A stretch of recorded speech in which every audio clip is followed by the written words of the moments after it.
In this video, we'll be taking a look at 4 NBA games happening on December 29, 2025, and providing you with free team picks and total picks for each one of those games, so 8 picks in total. Welcome back to Cash Out Sports. Let's dive right into it. Oh, and don't forget to subscribe and to click the bell icon to get notified as soon as these videos get released, so that you have more time to plan out your bets as we provide these videos on a daily basis. I can guarantee that you'll have all the important information that you'll need on these 4 NBA games after fully watching this video. One more thing before we start, if you would like to gain access to our best exclusive sports picks to take your journey to the next level, then check out our Patreon in the link down below where we offer our best single picks, parlay picks, and much more. Now let's get started. Denver Nuggets versus Miami Heat. The Nuggets are still missing pieces, with Aaron Gordon, Christian Braun, and Cameron Johnson all ruled out, while the Heat are without Tyler Herro again and have Bam Adebayo upgraded to probable. So one team is short on key rotation guys, and the other is getting its defensive anchor back while still waiting on one of its main scorers. Denver has been wobbling a bit lately. Blowing a 17-point lead in their last outing is the kind of result that sticks in a locker room, especially for a group that holds itself to a high standard. You can play well for long stretches, but when you let a game like that slip, it tends to sharpen focus, and sometimes it gives the next performance a little extra edge. On the other side, Miami has quietly picked up a couple of nice wins in a row. With Adebayo returning to the lineup, they are getting closer to what they want their full version to look like, at least structurally. That matters on both ends, since he ties together their defense and helps their offense with screens, handoffs, and short roll play. Here is the thing though, the recent mini-surge is sitting on top of a pretty rough patch. The Heat have been awful for much of the last 2 weeks and simply have not been scoring enough points. Even with Bam back, there is still a question about how quickly they can fix that offensive slide, rather than just masking it for a night or two. Denver's profile away from home is a big part of this discussion. They have actually played their best basketball on the road this season with a 12-4 straight-up record. That kind of road form is not an accident. It speaks to structure, execution, and the ability to handle different gyms and different whistles without losing identity. History between these two teams leans heavily in one direction as well.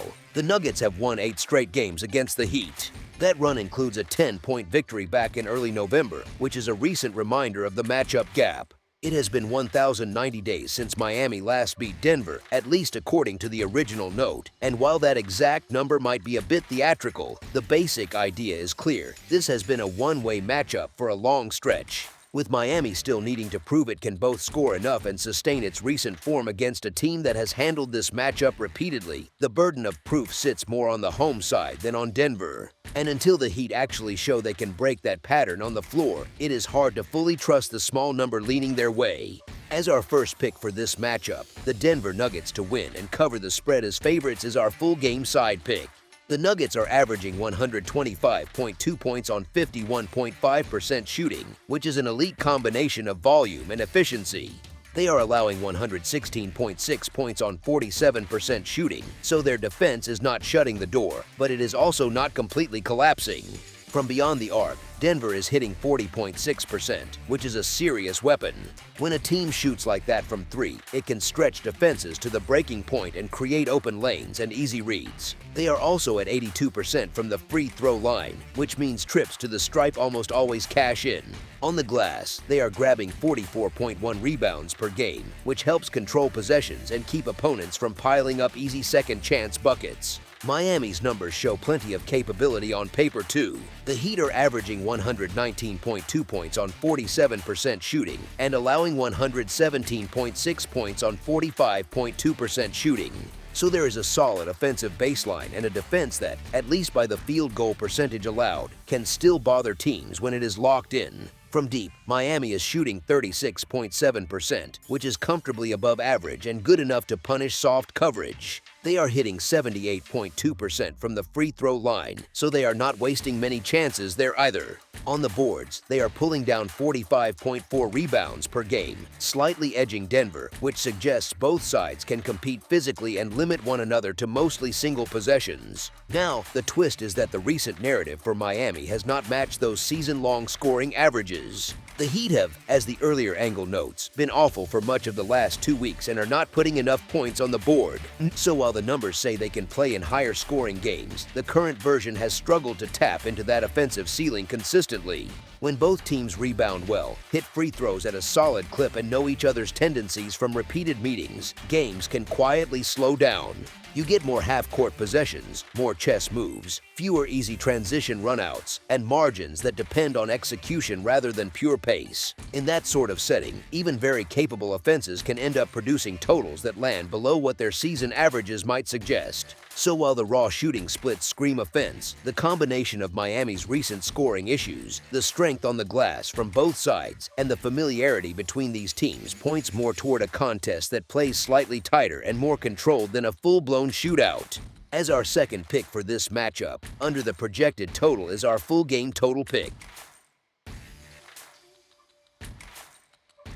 New York Knicks versus New Orleans Pelicans. The Knicks are still short here, with Josh Hart and Mitchell Robinson out and Miles McBride sitting as questionable. The Pelicans have their own issues, ruling out Herbert Jones and DeJounte Murray again.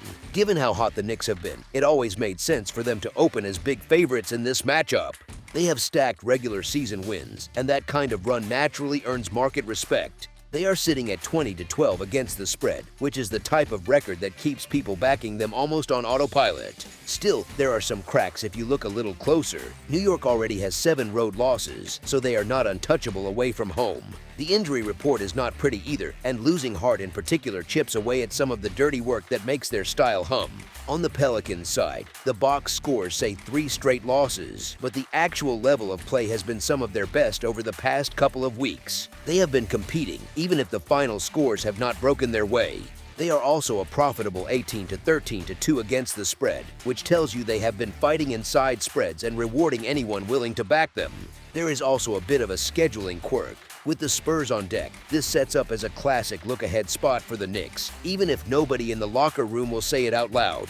You get a banged-up favorite on the road, thinking about the next big name on the schedule, against a home team that has been covering and playing better than its recent record suggests. Honestly, that is the kind of mix where taking the points with the Pelicans feels pretty reasonable, even if the broader narrative still leans toward New York as the better team on paper. As our first pick for this matchup, the New Orleans Pelicans to cover the spread as underdogs is our full game side pick. The Knicks are without Josh Hart, who is one of their main engines for transition chances and extra possessions on the offensive glass. Without him, and possibly without McBride, their attack is more likely to slow down into a half-court approach built around Towns and Brunson handling a lot of the creation. That kind of style usually means more set actions, more deliberate possessions, and fewer easy runouts. It does not stop them from scoring, but it can chip away at total possession count and keep things a little more controlled. On the other side, recent Pelicans games have already leaned quieter on the scoreboard. Their last 2 matchups against Phoenix have trended under, which lines up with a team leaning into more measured, half-court stretches rather than constant track meets. Both sides are also missing secondary playmakers, which matters more than it might seem at first glance. When you lose those extra creators, you often end up with more late clock possessions, more isolations, and a bit less flow. That can keep scoring respectable while still trimming some of the explosive runs that push totals into extreme ranges. Put all of that together, and this shapes up as the sort of game that can reasonably land in that 230 total range rather than turning into something wild way above it. Enough scoring to stay entertaining, but a good chance the overall number stays a touch lower than the raw talent level might suggest. As our second pick for this matchup, under the projected total is our full game total pick. Minnesota Timberwolves versus Chicago Bulls. The Timberwolves are still short-handed, with Terrence Shannon Jr. out, while the Bulls have Zach Collins ruled out and Josh Giddey listed as probable. Minnesota comes into this one licking its wounds after a rough loss to the Nets, which made it 2 straight defeats. Chicago is moving in the opposite direction, with 6 wins from its last 8 games, including that confidence-boosting victory over the Bucks in their last outing. The books still open the Timberwolves as favorites, which makes sense if you look strictly at talent talent and season-long perception. However, you really do not want to ignore what they have shown lately. They have not played any real defense in their last 2 games, and that no-show against the Nets was flat-out inexcusable. Maybe you can chalk a bit of it up to an emotional hangover from the Christmas heartbreaker, but even so, the standard slipped hard.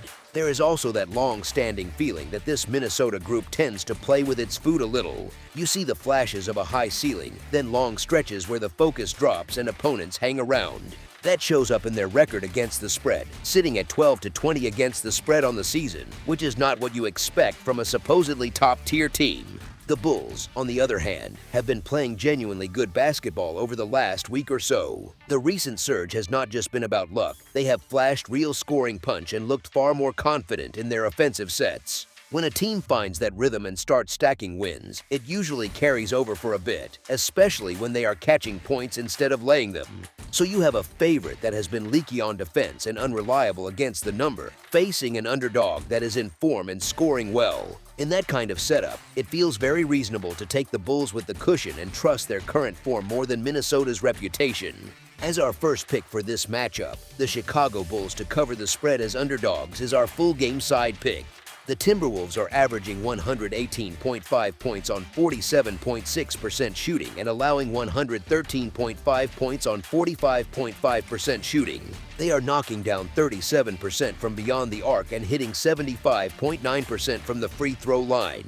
They allow 34.9% shooting from deep and are grabbing 44.3 rebounds per game. Those stats suggest a team that scores efficiently and usually defends well enough, even if the last 2 games have been outliers defensively. With that kind of shooting and rebounding, they have the tools to control the tempo when they are locked in, rather than turning every night into a track meet. Chicago brings a slightly different scoring profile. The Bulls are averaging 119.7 points on 47.8% shooting and allowing 123 points on 48% shooting. They are shooting 36.6% from 3 and 78.3% from the free throw line. They are allowing 36.7% from beyond the arc and pulling down 45.2 rebounds per game.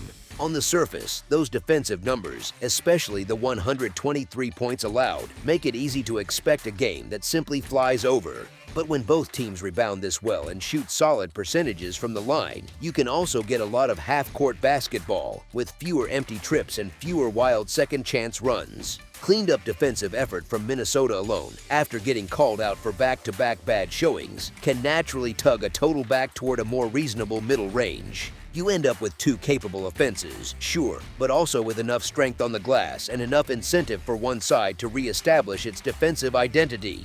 That mix often produces games that are high quality without turning into extreme scorefests, which makes a result landing under the projected number a very believable outcome. As our second pick for this matchup, under the projected total is our full game total pick.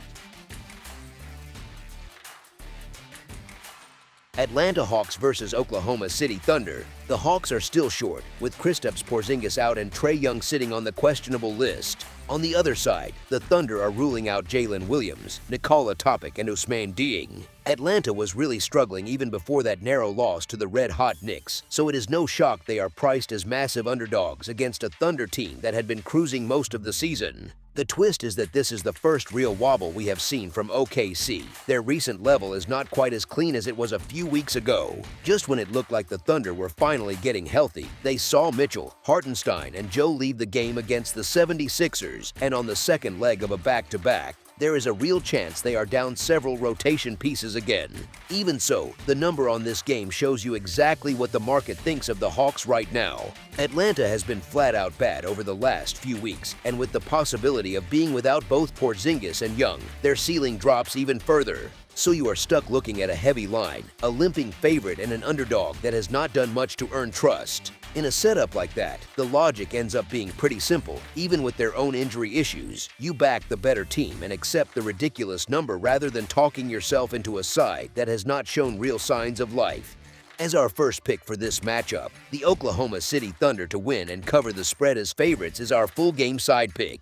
The Hawks are averaging 118.8 points on 48.3% shooting while allowing 119.6 points on 47.9% shooting. They are officially listed at 6.9% from beyond the arc and 78.6% from the free throw line, and they are allowing 36.2% shooting from deep while grabbing 41.8 rebounds per game. Even setting that three-point figure aside is out of place. The overall line suggests a team that scores efficiently, gives plenty back, and plays in high-event environments. The Thunder are even more explosive by the raw numbers, putting up 121.9 points on 49.3% shooting and allowing 107 points on 43% shooting. And they are hitting 37.3% from 3 and 83.8% from the stripe, which is an elite free throw mark that keeps almost every trip to the line profitable. Defensively, they are allowing 36.9% from deep and hauling in 44.8 rebounds per game, which gives them enough on the glass to start breaks and enough perimeter shooting to finish them.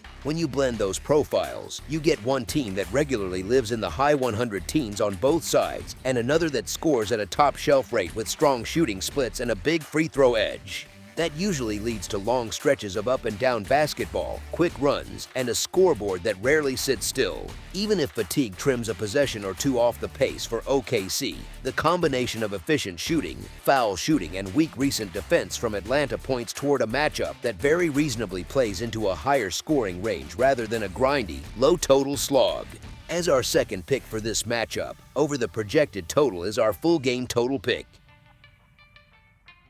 That's all for now, so if you have any other games you would like reviewed, then leave a comment down below with the game you would like analyzed, subscribe to our channel, leave a like on this video, and we'll get to it as soon as we possibly can. We would also love to hear your opinion on the picks presented to you in this video, whether you agree or disagree with them, so leave a comment down below and do let us know.